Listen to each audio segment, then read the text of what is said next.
جانور کے کچھ اعضا کھانا منع ہوتے ہیں، مثال کے طور پر جیسے جہاں سے پیشاب خارج ہو یا گوبر ہو وہ جگہ کھانا، اسی طرح کوئی جسمانی عضو جو پیشاب کو فلٹر کرتا ہو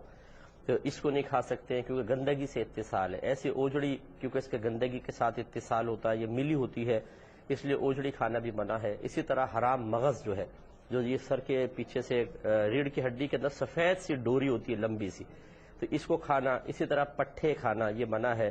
اسی طرح رگوں کے اندر جو خون ہوتا ہے، اس خون کو استعمال کرنا یہ بھی شرعاً منع ہوتا ہے۔ اس لیے جو مرغی کی بعض اوقات ران ہم کھاتے ہیں تو ران میں آپ نے دیکھا ہوگا کالی کالی نسیں ہوتی ہیں، موٹی نسیں جو آرام سے جو علیحدہ بھی ہٹ جاتی ہیں، تو یہ اصل میں جو کالی ہوتی ہیں یہ کالی نہیں ہوتی، شروع میں تو یہ لال بلیڈ ہوتا ہے، پھر یہ پکنے کے بعد کالا پڑ جاتا ہے، اس کو نکال دینا چاہیے، اس کو ثابت کھانا نہیں چاہیے۔ اسی طریقے سے جب آپ جانور کا دل استعمال کرتے ہیں تو عموماً پورا تو کوئی بھی نہیں کرتا، لیکن مرغی کا پورا کر لیتے ہیں، اسے بھی درمیان سے کاٹنا چاہیے کیونکہ اس میں بہتا خون موجود ہوتا ہے، اسے صاف کر لینا چاہیے۔ اور بڑے جانور کا تو خیر ہم کاٹتے ہی ہیں تو دل کو اندر سے دھو لینا چاہیے تاکہ اس میں کیونکہ بلڈ سرکولیٹ کرتا ہے، یہ پمپ کرتا ہے بلڈ کو، تو قطرات اس میں یعنی آتے رہتے ہیں، تو اس کا مطلب یہ جاری خون ہے، بہتا خون ہے، اور اس کو صاف کر کے ہی استعمال کرنا چاہیے۔